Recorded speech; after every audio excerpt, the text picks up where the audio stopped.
My name is Stephen Slexit Stark. My business is Tsawwassen Shuttles Incorporated, also known as TSI. Life of addiction isn't so easy. It's a story that needs to be told. At the age of 15 years old, I was introduced to hard drugs, and I lived on the streets from 16 to 26 years old, on and off, and I came back to Tsawwassen First Nation. To get sober within my own community, it took a lot of work. I had a lot of support within Tsawwassen First Nation, which was Chief Ken Baird, allowed me to live with him in early sobriety for about 5 years, and I think that was the foundation of me able to get enough clean time and sober time underneath me to positively change my life and keep working at what I'm doing. When you see Steve and he smiles, you kind of get wrapped into this guy that's just an incredibly warm-hearted person and kind.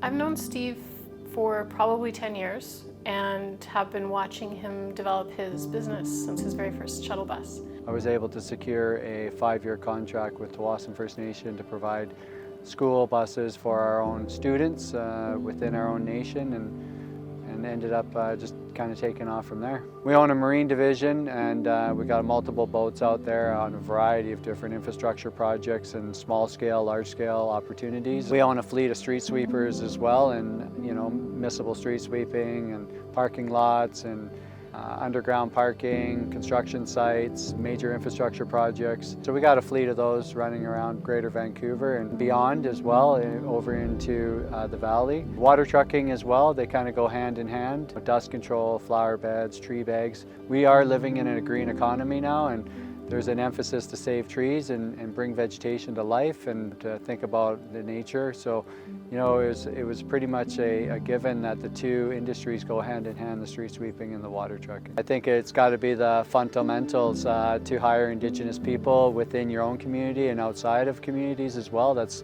the whole reason why we are Indigenous owned and operated business as well, is we want to have qualified operators working within either the boats, the busing, the water trucks, the school buses as well. What it takes to be an entrepreneur, when I look at Stephen, one is you got to be working 24 hours a day, first of all.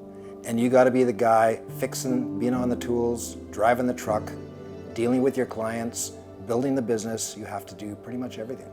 Steve's incredibly hardworking, so it's been inspirational to watch him and his company grow.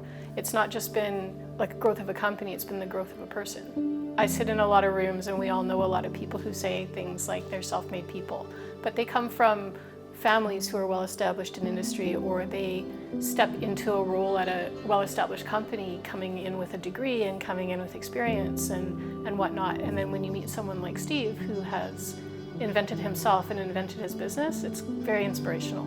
I'm a manifester. Everything I've ever done in sobriety to this date has been manifested years in advance. Keeping your goals in line with what you're trying to do and trying to communicate with the appropriate people to find out what avenues are available to you. When you run across someone who's authentic and means well and cares about his community and cares about his family and cares about his friends, like, it shows. An incredibly talented individual and a very good friend. For me at least, it is accessing all the doors. It's not just picking and choosing which door I think I should go in. It's actually trying to open up every door and knock on every door I see and see where the opportunities lay and what direction we could go. With the marine, the shuttle, the street sweeping, and the construction and the water truck side of things, there isn't an avenue that if you're not looking hard enough you won't find. So I think it is important just to always look and peek behind the door.